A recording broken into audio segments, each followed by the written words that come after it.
Baru KM ke-8 ada nasi gulai kawah. 10 km yang betul-betul fun run.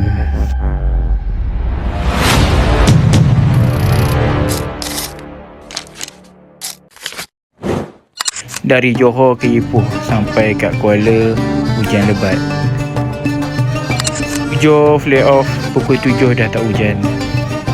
100,000 penyataan. Peserta dilepaskan oleh Sultan Perak, Sultan Nazrin Shah.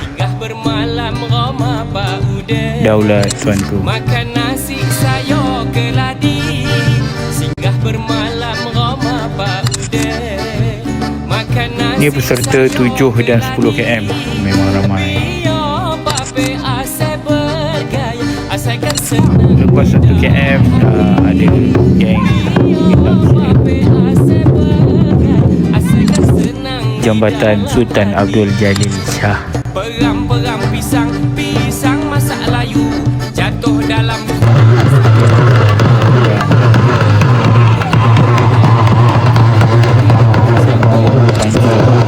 kena cubit.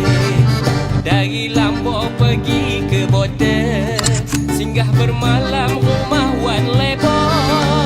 Dari Lombok pergi ke border, Nampak kubur, singgah bermalam rumah Wan Lebor. macam-macam aktiviti kat kampung.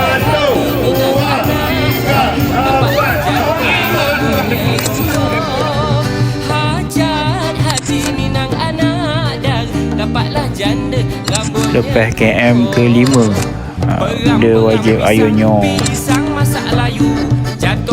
bawa sudu siap-siap. Lepas tu lalu sawah dengan tali ayung, lalu kebun getah, durian, sampai dekat kemah KM ke-7. Semua kuih-kuih dah habis nampak. Sambung jalan KM ke-8 ada nasi gulai kawah.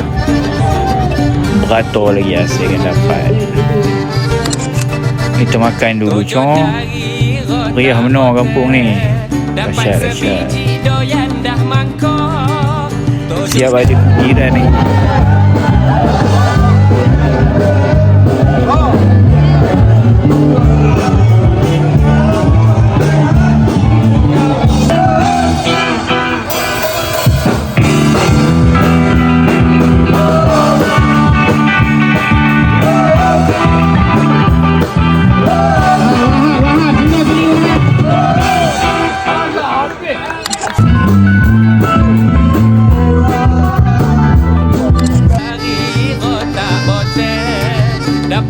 Sambung jalan ke jambatan.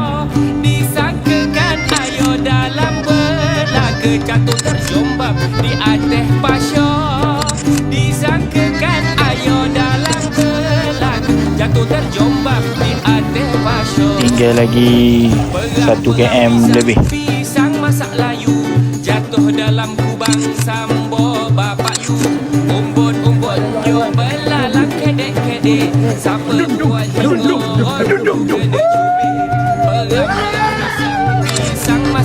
akhirnya tamat 10 km. Nyolang mana? Aduh.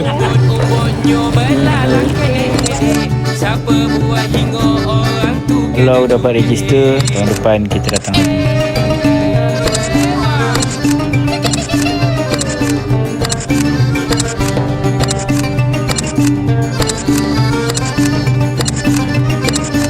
Fun run yang fun.